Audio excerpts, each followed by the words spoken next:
1월 10일 화요일 민수기 6장 1절로 12절. 여호와께서 모세에게 말씀하여 이르시되 이스라엘 자손에게 전하여 그들에게 이르라. 남자나 여자가 특별한 서원 곧 나실인의 서원을 하고 자기 몸을 구별하여 여호와께 드리려고 하면 포도주와 독주를 멀리하며 포도주로 된 초나 독주로 된 초를 마시지 말며 포도즙도 마시지 말며 생포도나 건포도도 먹지 말지니 자기 몸을 구별하는 모든 날 동안에는 포도나무 솟아는 씨나 껍질이라도 먹지 말지며 그 서원을 하고 구별하는 모든 날 동안은 삭도를 절대로 그의 머리에 대지 말 것이라. 자기 몸을 구별하여 여호와께 드리는 날이 차기까지 그는 거룩한즉 그의 머리털을 길게 자라게 할 것이며 자기의 몸을 구별하여 여호와께 드리는 모든 날 동안은 시체를 가까이 하지 말 것이요 그의 부모 형제 자매가 죽은 때라도 그로 말미암아 몸을 더럽히지 말 것이니 이는 자기의 몸을 구별하여 하나님께 드리는 표가 그의 머리에 있음이라. 자기의 몸을 구별하는 모든 날 동안 그는 여호와께 거룩한 자니라. 누가 갑자기 그 곁에서 죽어서 스스로 구별한 자의 머리를 더럽히면 그의 몸을 정결하게 하는 날에 머리를 밀 것이니 곧 7째 날에 밀 것이며 8째 날에 산비둘기 2마리나 집비둘기 새끼 2마리를 가지고 회막문에 와서 제사장에게 줄 것이요 제사장은 그 하나를 속죄의 제물로 하나를 번제물로 드려서 그의 시체로 말미암아 얻은 죄를 속하고 또 그는 그날에 그의 머리를 성결하게 할 것이며 자기 몸을 구별하여 여호와께 드릴 날을 새로 정하고 1년 된 숫 양을 가져다가 속건 제물로 드릴지니라. 자기의 몸을 구별한 때에 그의 몸을 더럽혔은즉 지나간 기간은 무효니라. 아멘. 자기를 하나님께 드린 사람. 하나님은 이스라엘 진영에서 부정한 것을 제거하라는 소극적인 명령에 이어서 자기를 성별하여 온전히 하나님께 드리는 적극적인 삶으로 초대하십니다. 하나님은 어떤 분입니까? 하나님은 우리가 하나님의 거룩한 백성으로서 어린 신앙에 머물지 않고 최고의 기준을 향해 성숙하길 원하십니다. 그래서 나실인 서원이라는 특별한 서원 제도를 마련하셔서 자원하는 사람이라면 누구나 일정 기간 자신을 온전히 하나님께 드리는 삶을 경험하고 연습할 수 있게 하셨습니다. 내 믿음의 성숙을 위해 훈련할 것은 없는지 찾아봅시다. 우리에게 주시는 교훈은 무엇입니까? 성결함을 지키는 것을 최우선으로 여기고 하나님을 즐거워해야 합니다. 포도주와 독주는 분별력을 떨어뜨려서 죄를 짓게 할 위험 요소였고 포도나무의 모든 소사는 기쁨과 풍요 등을 상징했습니다. 나실인은 성결을 지키기 위해 취하게 하는 술을 아예 멀리했으며 하나님만을 즐거움으로 삼기 위해 포도를 아예 먹지 않았습니다. 하나님 외에 모든 즐거움을 버려야 하는 것은 물론 아닙니다. 그렇지만 하나님을 위해 다른 즐거움을 버릴 수 있는 사람이 그 즐거움도 자유롭게 누릴 수 있습니다. 하나님을 삶의 주인으로 모셔야 합니다. 나실인의 길게 자란 머리는 그가 하나님께 드려진 사람임을 나타내는 표식이었습니다. 그런데 나실인은 하나님을 주인으로 모심으로써 도리어 하나님이 자신의 완전한 통치자, 보호자, 인도자가 되심을 배웠을 것입니다. 내 삶의 주도권을 완전히 하나님께 이양하고 온전히 주님을 사는 삶을 추구합시다. 철저히 우리는 성결하게 살아야 합니다. 나실인은 시체 가까이 가서는 안 되었습니다. 죽음은 죄가 초래한 가장 심각한 부정함이었기 때문입니다. 심지어 부모나 형제가 또 누이가 죽어도 그 시신에 가까이 갈 수 없었습니다. 이는 대제사장에게 요구된 성결에 버금가는 수준이었습니다. 그뿐만 아니라 죽음에 닿았다면 머리를 깎고 정결의식을 행한 후에 나실인의 서원을 처음부터 다시 이행해야 했습니다. 하나님께 드려진 사람에게 얼마나 철저한 성결이 요구되는지 알 수 있습니다. 성결하지 않으면 하나님께 드렸다고 하는 내 삶 중 단 하루도 계수되지 않았을지 모릅니다. 뭐 구약 성경의 그 나실인 서원과 오늘날 성결한 우리 자신이 영적 나실인으로서 산다는 부분은 좀 그렇게 딱 맞게 상징으로 맺어지진 않죠. 주여 하나님께 전심과 전신을 드림으로써 이 시대의 나실인으로 살게 하소서. 이 시대의 나실인으로 산다는 게 어떤 건지.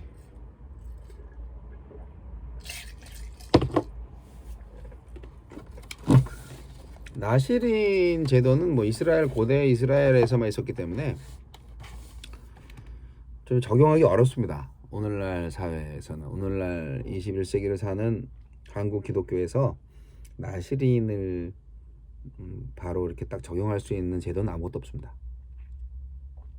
나실인은 제사장과 달리 남자나 여자나 다 자원하는 마음으로 일정 기간 동안 하나님께 온전히 바쳐진 존재로 산다. 그렇게 살아가기로 맹세하는 사람을 말합니다.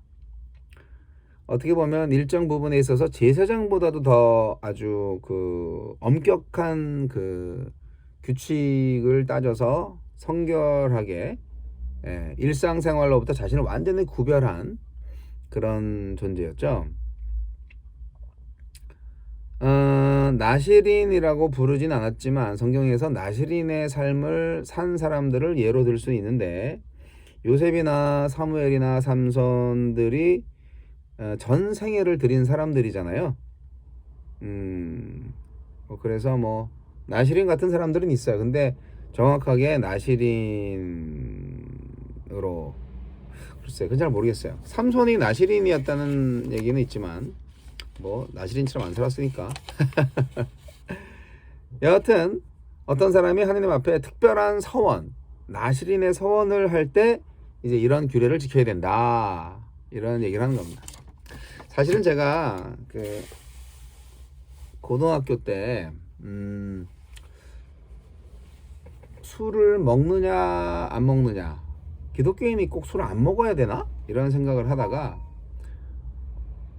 어쩌다가 이 말씀을 보게 됐어요. 그래서 목사가 될 사람인데 영적인 나실인이지, 제 스스로 그런 깨달음이 온 거예요. 그래서 이제 금주를 약속을 합니다, 하나님하고.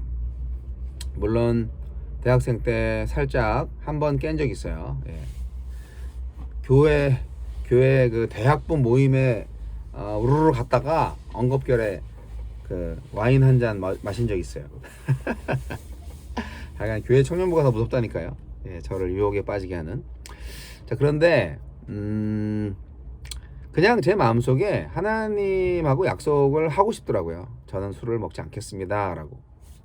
그거는 어떻게 보면은 성경적이라기보다는 저희 개인적인 그런 그 약속이죠. 하나님과의 약속. 그런 차원에서 저한테는 의미가 있고, 모든 사람들이 저처럼 하나님과 약속을 할 필요는 없죠. 그러나 어쨌든 하나님께서 저에게 주신 마음은 평생 술을 안 먹는 것이 좋겠다. 그것이 하나님을 기쁘게 한다 라는 생각을 하게 됐어요. 그래서 술을 딱 끊고 지금까지도 안 먹고 있습니다. 누구나 나실인 서원을 할 수 있어요. 누구나.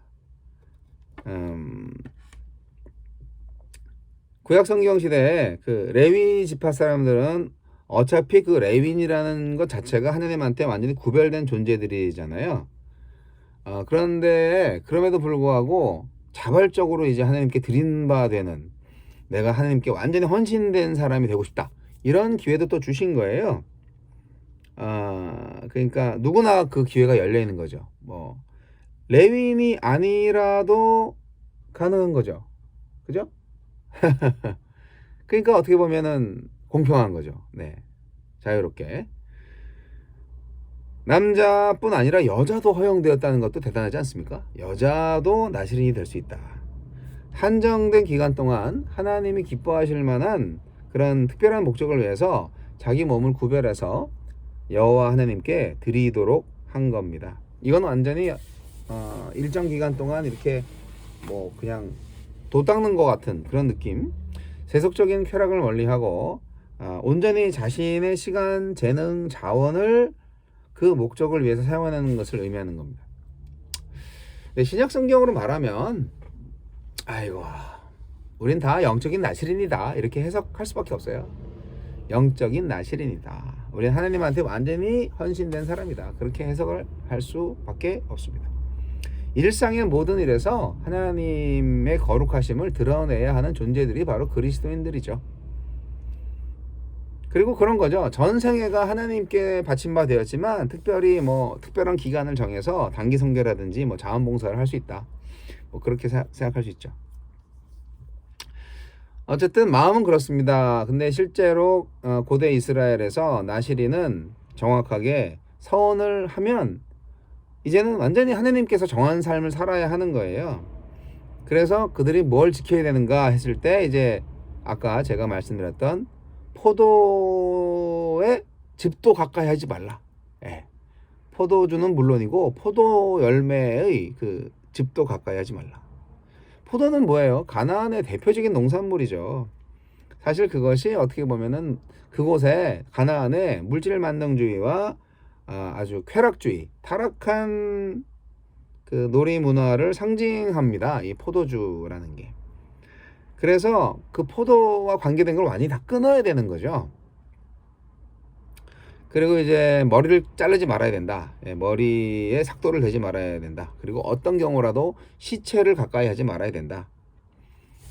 자신의 몸이 전적으로 거룩하신 하나님, 생명의 하나님이라는 것을 항상 기억을 해야 합니다. 자, 이런 거를 이제 오늘날 우리 그리스도인들에게 적용을 하면 어떤 겁니까? 내가 하나님의 사람으로서 끊어야 할 건 뭡니까? 절제해야 할 건 뭔가요? 피해야 할 습관은 뭡니까? 그거를 생각할 수가 있는 거죠. 그런 차원에서 볼 때 저는 개인적으로 일단은 술, 담배 정도는 좀 끊어줘야 되지 않을까 생각을 합니다. 예, 뭐 사실 그 백해무익하죠. 담배가 백해무익합니다. 그리고 술도 마찬가지입니다. 술도 뭐 술 좋아하시는 분들한테는 뭐 욕 먹겠지만 술 없어도 행복하게 살 수 있습니다. 재미있게 살 수 있습니다. 사랑하는 성도 여러분, 오늘 나시린 서원을 한 사람이 어쩌다가 이제 뭐 시체를 만졌다든지 뭐 그렇게 됐을 때 어떻게 해야 되냐? 출발선에 다시 서야 한다는 말을 합니다.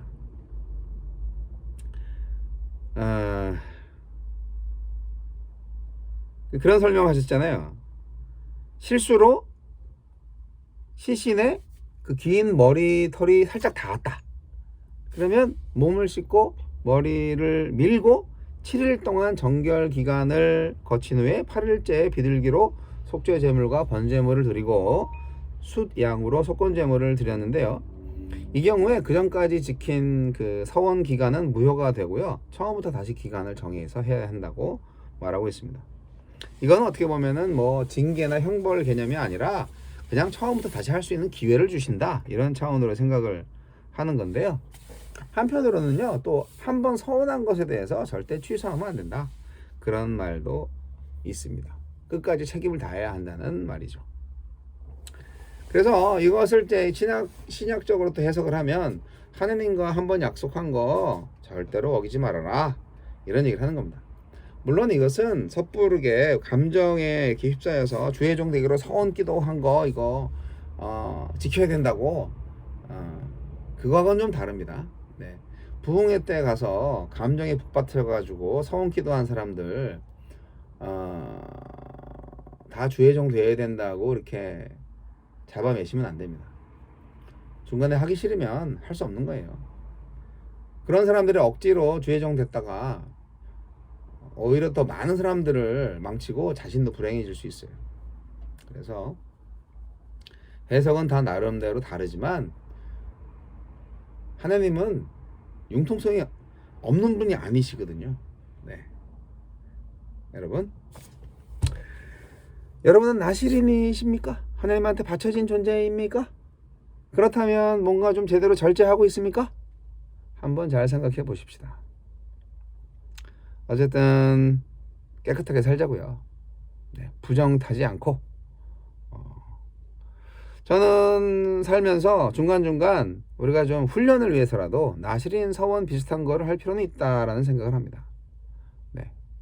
단기 선교 같은 것도 중요한 건데 뭐 한 3일 정도 금식기도 하는 것도 휴가 기간에 좀 필요하지 않을까. 이런 것도 좀 하나님만을 온전히 생각하고 서원하고 기도하면서 좀 그런 시간들, 봉사를 하든 개인 기도를 하든 말씀을 기립하든 그런 시간들이 사실은 오히려 우리한테 유익이 될 수 있는 시간이 아닐까 생각이 들어요.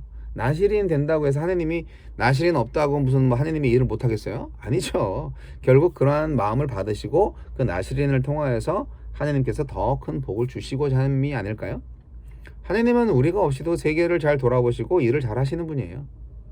우리가 하나님의 일에 참여할 수 있는 기회를 주시는 것 자체가 우리한테 은혜인 거죠.